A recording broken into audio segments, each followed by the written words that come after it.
10kg 빼겠다고. 그러니까 자기가 할 수 있는 것보다 그 이상으로 목표를 삼는 게 우리입니다. 그래야 내가 되게 가치 있는 것처럼 느껴지기 때문에, 여겨지기 때문에 그렇습니다. 그런데 현실은 이루기 벅차지요. 그래서 이루지 못한 내 모습을 보면서 움츠러들고 낙심하고 절망하고 늘 부족해 하는 생각에 주눅이 듭니다. 그런 것들이 일종의 율법적인 거죠. 율법이죠. 그게 나쁜 건 절대 아닙니다. 내가 그리스도인으로서 적어도 이렇게 살아야지, 적어도 그리스도인이기 때문에 이런 삶을 살아야지, 그건 절대로 나쁜 게 아닙니다. 구약의 율법도 절대로 나쁜 게 아니라고 말씀드렸죠. 핵심은 뭐냐면 그렇게 정해놓은 것 자체가 우리에게 생명을 주는 게 아니라는 거죠. 율법은 선하고 귀한 겁니다. 그러나 그 율법에 속한 삶을 살아갈 때, 율법적으로 살아갈 때 그게 문제가 되는 거죠. 우리가 가지고 있는 유구한 전통 속에서 가지고 있는 우리 신학들, 교리들 되게 소중하고 귀한 겁니다. 문제는 뭔가요? 그 교리에 빠져서 사는 교조주의가 될 때, 교조주의자가 될 때 그게 문제가 되는 거죠. 교리는, 우리가 가지고 있는 신학의 체계는 굉장히 소중하고 굉장히 아름다운 겁니다. 율법이 그러한 거예요. 우리가 율법적인 삶을 살다 보면 어떤 일이 생기냐면 하나님의 인도하심을 받는 게 어려워집니다. 율법적인 삶을 살게 될 때 우리는 하나님의 인도하심을 받는 게 어려워져요. 왜냐하면 율법적인 삶을 사는 사람들은 성경을 매뉴얼로 대하기 쉽습니다. 매뉴얼로. 해 마라, 해 마라.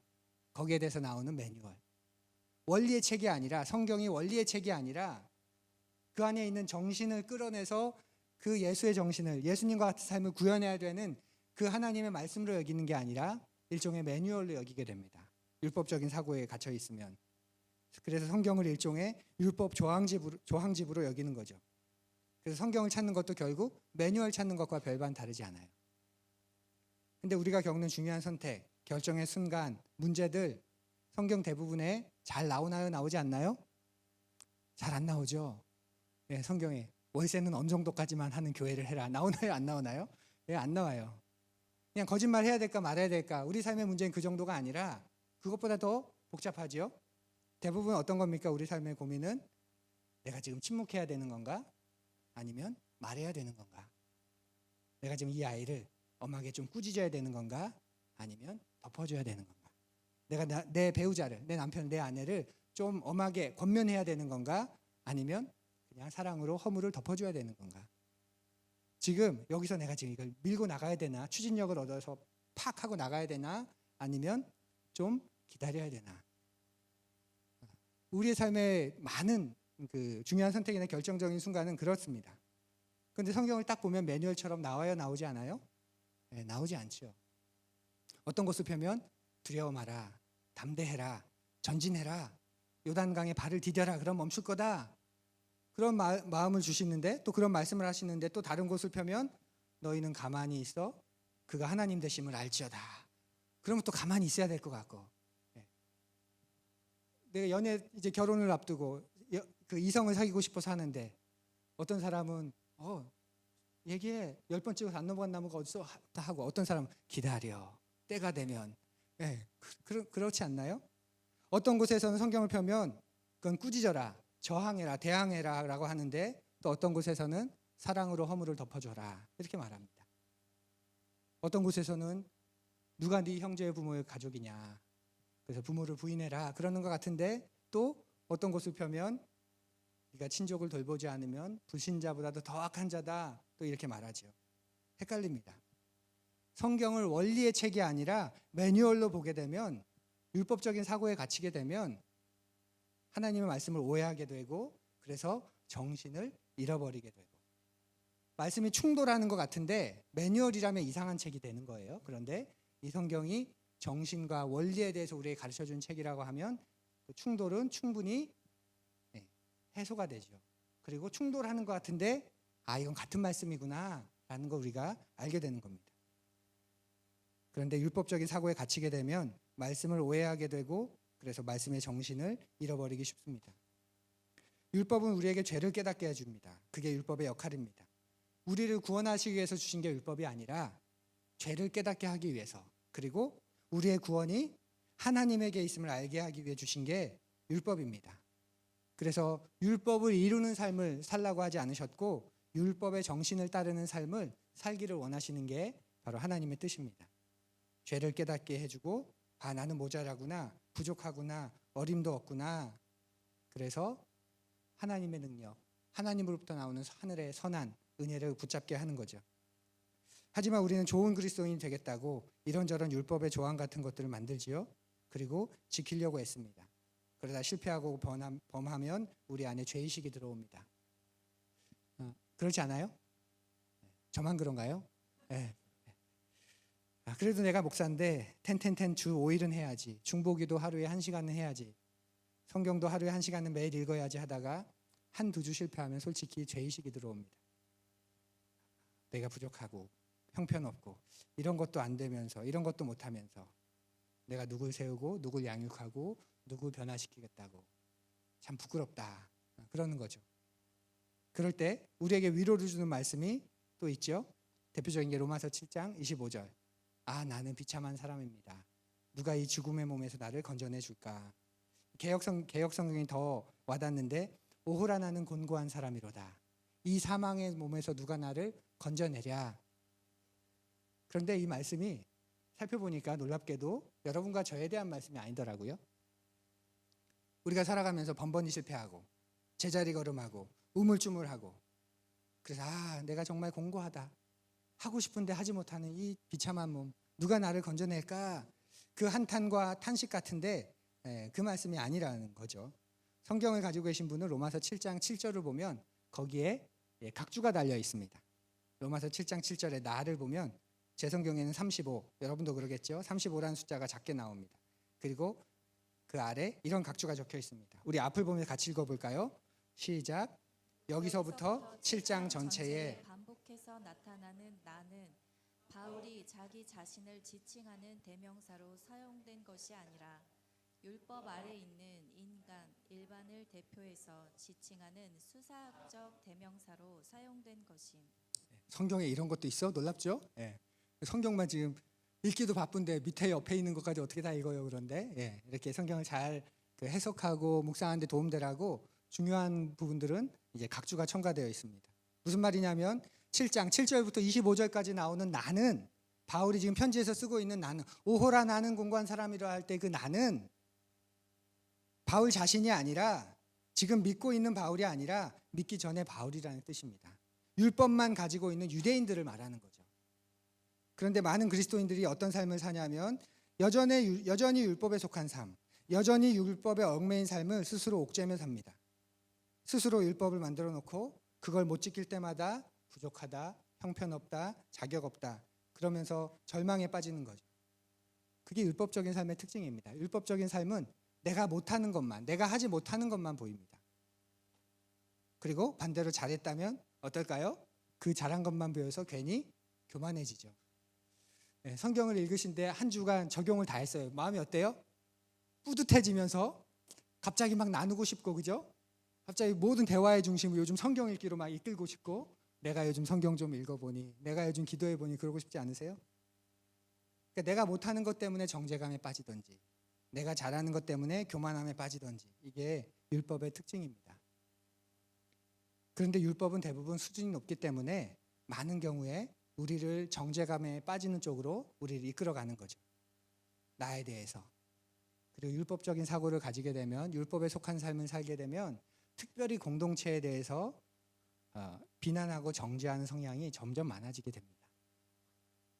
그런데 사랑하는 푸른 여러분, 기억하십시오. 여러분과 저는 율법을 따라 살도록 창조되지 않았습니다. 아멘. 그리스도인이라고 해서 만들어 놓은 율법조차도 따라서 살지 않도록 우리를 부르셨습니다. 여기까지 들으면 오해하니까 지금부터 잘 들으십시오. 하나님께서 여러분과 저를 성령을 따라 살도록 불러주셨습니다. 여러분 이해가 되시겠죠? 율법을 따라 살고 율법에 속해 살고 율법적으로 살라고 우리를 부르신 게 아니라 성령에 속해 살고 성령을 따라 살고 성령 안에서 살라고 여러분과 저를 불러주셨습니다. 1절 말씀 우리 같이 읽어보죠. 시작. 그러므로 그리스도 예수 안에 있는 사람들은 정죄를 받지 않습니다. 이게 복음입니다. 그리스도 예수 안에 있는 사람들은 결단코 정죄를 받지 않는다. 그 무엇으로도 정죄할 수 없다. 그 어떤 실패로도, 그 어떤 허물로도, 그 어떤 연약함으로도, 그 어떤 과거로도 정죄할 수 없다. 그 말입니다. 그러므로 이제 그리스도 예수 안에 있는, 이제 지금 여전히 계속해서 그분 안에 있는 그에게는 결코 정죄함이 있을 수가 없다. 왜 그런가요? 3절 하반절에 나오죠. 우리 읽어보죠. 곧 하나님께서는 자기의 아들을 죄된 육신을 지닌 모습으로 나타내셔서 죄를 없애시려고 그 육신에다 죄의 선고를 내리셨습니다. 왜 여러분과 제게는 정죄함이 결코 없을까요? 예수님께서 육신을 입고 오셔서 우리를 대신해서 우리의 죄에 대한 선고를 받으셨기 때문이죠. 우리를 위해 대신 돌아가셨고 우리를 위해 대신 우리의 죄를 사해 주신 겁니다. 그러면 누가 정죄를 받은 건가요? 예수님이 정죄를 받으신 거죠. 내가 받아야 할 정죄를, 우리가 받아야 할 정죄를 우리를 대신해서 인간의 몸으로 오신 예수님께서 십자가에서 정죄를 대신 받으신 거죠. 그러면 우리는 정죄를 받습니까? 받지 않습니까? 당당하게 그렇게 얘기하십니다. 네, 받지 않아요. 우리는. 우리가 잘못한 게 있습니까? 없습니까? 있어요. 그러면 그 잘못에 대한 건 누가 정죄를 받는 거예요? 네, 예수님. 여러분이 과거에 행한 죄뿐만 아니라 예수 그리스도를 인격적으로 만나기 전의 죄, 인생의 주인으로 모셔드리기 전에 지은 죄, 그리고 현재 행하고 있는 연약함과 부족함과 죄, 나아가서 미래에 행하는 죄까지도 우리가 그 죄를 지으면 그 죄에 대한 정죄를 누가 받으시는 거예요? 예수님. 너무한 것 같지 않으세요? 근데 이게 복음입니다. 그리고 그 복음에 감격해서, 그 복음에 감사해서, 그 복음의 은혜에 어쩔 줄 몰라서 그 사랑에 매여 살게 되는 거죠. 난 정죄받지 않는다고? 이미 그 정죄를 다 받았다고? 그러면 막 죄를 지으며 살아도 되겠네. 그게 6장의 논리 아닙니까? 그래? 그럼 죄를 지을수록 은혜가 커지겠네? 이런 것까지 다 이미 받았다고? 내가 정죄감을 느낄 필요가 없다고? 내 삶에 대해서 자책할 필요가 없다고? 더 이상 죄의식 가질 필요 없다고? 완전하게 자유하게 됐다고?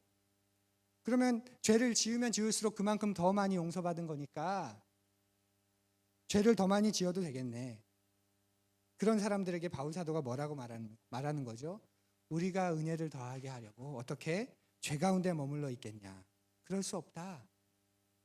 우리는 죄에 대해 죽은 사람인데 어떻게 죄 가운데 그대로 살 수 있겠냐라고 바울이 탄식하면서 강하게 권면하는 거죠. 우리의 모든 죄를 예수님이 지셨습니다. 우리는 이제 정죄함이 없는 삶을 그래서 선물 받았습니다. 그래서 이제는 성령의 법을 따라 생명이신 성령을 따라 사는 삶을 기쁘게 환영하면서 사모하면서 살아가게 되는 거죠. 그런데 그 생명의 성령의 법이다 이렇게 말하고 있습니다. 단순히 정죄함이 없는 삶이 아니라 이제는 생명을 누리는, 생명을 전하는, 그리고 그 생명을 성령께서 함께 하시면서 또 도우시는 그 삶을 우리가 살아가게 된다고 말합니다. 사랑하는 푸른 여러분, 성령님을 쫓아가기 위해서는 그렇게 성령님께 귀를 기울여야 합니다. 성령님께 집중해야 됩니다. 우리가 규정을 만들어 놓으면 그냥 생각할 필요 없이 그것만 따라가면 돼요. 물론 그 규정이라는 게 성경에서 나온 거고 또 말씀에 기초한 거라면 나쁠 게 없죠. 없는 것보다 있는 게 훨씬 낫겠죠. 그런데 하나님께서는 언제든지 순간순간 우리에게 말씀하기 원하시는 분입니다. 그리고 성령님께서 그 일을 행하십니다. 그래서 그 성령님께 귀를 기울이고 집중해야 하는 거죠. 초대교회에는 성경이 있었나요? 없었나요? 네, 없었죠. 우리가 지금 가지고 있는 이 성경은 300년 이후에 이제 구성된 우리에게 주어진 성경이죠. 그때까지 권위가 있던 책들을 그냥 모아서 교회 안에서 받아들여졌던 책들을 다시 묶어서 이것이 우리의 정경이다라고 우리는 인정했습니다. 또 당시에 구약 성경도 가지고 있는 사람들이 많지 않았습니다. 그러면 신약 성경도 없고 구약 성경도 제대로 가지지 않았던 그런 시대에 그리스도인들은 어떻게 이끌림 받는 삶을 살 수 있었을까요? 네, 성령님 때문이죠. 말씀해 주시는 성령, 감화 감동해 주시는 성령, 오셔서 분별해 주시고 지혜 주시고 또 능력을 주시는 성령, 그분 덕에 교회가 세워지고 또 확장되고 견고해진 거죠. 어떤 규정이나 율법이 이들을 이끈 게 아니라 살아계신 성령님께서 이들을 이끄신 겁니다. 그래서 바울 사도가 성령께서 너희를 해방시키지 않았냐. 그러니 이제 그 율법의 노예가 되지 말고 조문의 노예가 되지 말고 이제 성령을 따라 우리가 행해야 되지 않겠냐라고 권면하는 겁니다. 그러면서 4절에서 중요한 말을 합니다. 우리 거기를 한번 읽어보죠. 그것은 육신을 따라 살지 않고 4절입니다. 시작. 그것은 육신을 따라 살지 않고 성령을 따라 사는 우리가 율법이 요구하는 바를 이루게 하시려는 것입니다. 사랑하는 푸른 여러분, 여러분과 저는 어떤 사람입니까? 네, 육신을 따라 살지 않고 성령을 따라 사는 사람입니다. 육신을 좇지 않고 성령을 좇아 사는 사람입니다. 우리 속에서 인도하시는 성령님의 말씀에 귀를 기울이고 움직이는 사람이 바로 우리입니다. 조항을 따라 규정을 따라 사는 삶하고는 다르지요. 우리는 인격을 따라 사는 삶입니다. 그래서 성령님을 따라 행하기 시작하면 어떤 일이 일어날까요? 우리가 성장하기 시작합니다. 조문과 규정과 규율을 엄격하게 지킬수록 성장하는 게 아니라 그거는 우리 삶을 훈련하는 거죠. 물론 훈련과 성장이 때려야 뗄 수 없긴 하지만 우리 인격 자체는, 우리의 존재 자체는 우리가 성령을 좇아 행하기 시작할 때, 인격이신 그분을 닮아가기 시작할 때 비로소 진실되게, 참되게, 바르게, 안전하게 우리가 성장하게 되는 겁니다. 그게 바울 사도의 말입니다. 그러니 사랑하는 푸른이 여러분, 여러분이 조건적인 삶에서 완전히 해방됐다는 걸 믿으십시오. 혹시 그리스도인으로서 어떤 계획이나 규정 같은 게 있으십니까? 네, 버리지 마세요. 네, 말씀 읽기, 예배, 기도, 헌금, 섬김 다 선한 겁니다. 버리지 마십시오. 신앙의 귀한 가이드라인 될 수 있습니다. 다만 혹 그걸 잘 못한다고 해도, 번번이 그 기준을 못 지킨다고 해도 잊지 마십시오. 여러분들은 절대로 가치 없는 존재가 아닙니다. 그것에 의해 여러분들은 평가되지 않습니다. 여러분들이 평가되는 건 딱 한 가지 조건입니다. 그리스도 예수 안에 있다는 조건. 여러분들이 아무리 형편없어도 하나님의 아들이고 아무리 잘못하고 있어도 하나님의 딸입니다. 이제부터는 조건적인 삶에서 벗어나십시오. 내가 이거 하지 못해서 신실한 그리스도인들이 못한다라는 속임수에 넘어가지 마십시오. 그런 것들을 버리라는 게 아니라 그런 것들에 좌우되지 마십시오. 여러분의 가치는 이미 확보되었습니다. 우리가 풍삼기하면서 매주간 고백한 게 그거 아닙니까? 하나님께서 그리스도 안에서 나를 어떻게 하셨다? 온전히 받아주셨다. 하나님께서 그리스도 안에서 나를 어떻게 하셨다? 특별한 존재로 삼아주셨다. 우리에게, 여러분에게 이미 일어난 일입니다. 우리를 온전히 받아주시고 우리를 특별한 존재로 삼아주시는 것, 앞으로 일어날지도 모를 일이 아니라, 잘하면 일어날 수 있게 되는 일이 아니라 이미 일어난 일입니다. 하나님께서 그리스도를 통해 이미 이루신 일입니다. 그러니 그 일을 이루시고 들려주시고 깨닫게 하시고 이제 그 주님을 닮아가게 하시는 성령님을 좇아 살아가는 여러분과 제가 되었으면 좋겠습니다. 여러분 속에 계신 성령님의 음성에 귀를 기울여 보십시오. 왜 우리가 성령님의 음성, 성령님의 마음, 성령님의 생각을 잘 듣지 못하는 걸까요? 귀 기울이지 않아서가 아닐까요? 내가 우리 안에 계신 성령님께 마음을 열지 않아서가 아닐까요? 그러니 기도할 때 내가 하고 싶은 이야기만 하고 끝나지 마시고, 기도는 또한 성령님께서 나를 향해 하시는 마음을, 생각을 내가 듣는 것이기도 하니 침묵의 시간을 가져나가시면 좋겠습니다. 그래서 기도에는 늘 침묵의 시간이 함께 가야 합니다. 그렇게 성령의 이끄심을 받기 시작할 때 우리가 성장하기 시작합니다. 하나님의 사랑을 누리는 부분에서 성장해 나가고, 하나님의 사랑을 누리는 부분에 성장해 나가면 하나님을 두려워하지 않기 시작하겠죠. 엄한 아버지처럼, 꼬장꼬장한 아버지처럼 나를 들이면 너 진짜지? 그래 가라. 네, 그런 무서운 아버지처럼 그런 두려움이 사라지게 될 겁니다. 그리고 구체적인 삶의 현장에서 하나님의 인도하심을 구하고 알아차리고 경험해 나가면서 기뻐하게 될 겁니다. 하나님 나라 백성의 모습이 여러분의 삶과 여러분의 인격에서 조금씩 하지만 아주 진하게 드러나게 되고 보여지게 될 겁니다. 그리고 우리가 속한 공동체 속에서 그게 나타나게 될 겁니다. 그것이 성령님께서 원하시는 것입니다. 그러니 사랑하는 푸른 여러분, 여러분과 저는 율법의 요구와 정죄로부터 해방된 사람이라는 걸 기억하십시오. 그리고 참되게 해방되십시오. 세상이 만들어 놓은 율법에 속지 마시고 나와 내 자녀와 우리 가정을 그것에 속하게 만들어서 그 조문을 따라 사는 게 안전하다고, 그 조문대로 사는 게 가장 바람직하다고 그렇게 여기며 몰아치지 마십시오. 또 율법의 요구에 스스로를 옥죄면서 살아가지 마십시오. 자기 자신을 늘 참 형편없다고 생각하며 보내고 계시지는 않습니까? 여러분 자신을 늘 부족하다고 생각하면서 살아가고 계시지 않습니까? 여러분은 그렇지 않습니다. 여러분 자신은 이미 크신 사랑, 놀라운 사랑을 다 받았습니다. 그러니 마음껏 뛰노십시오. 여러분 스스로가 여러분의 인생에 찬물을 끼얹지 마십시오. 세상도 그 찬물을 끼얹을 수 없는데 주님께서 우리를 해방하시고 자유케 시켰는데 내가 스스로 내 인생에, 내 마음에 찬물을 끼얹으면서 그렇게 불행하게 살지 마십시오.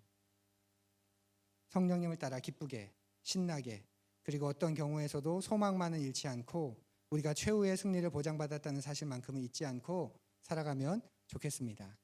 그럴 때 우리는 성장하게 되고 참 멋있어지게 될 겁니다. 우리 같이 찬양하고 기도하면 좋겠는데요. 우리 속에 계신 성령님을 따라서 내가 매일 기쁘게 우리 찬양 부르겠습니다. 가사의 내용을 묵상하면서 찬양하십시오. 성령님이 나와 함께 계시다. 내가 그분을 이제 따라서 살아야겠다.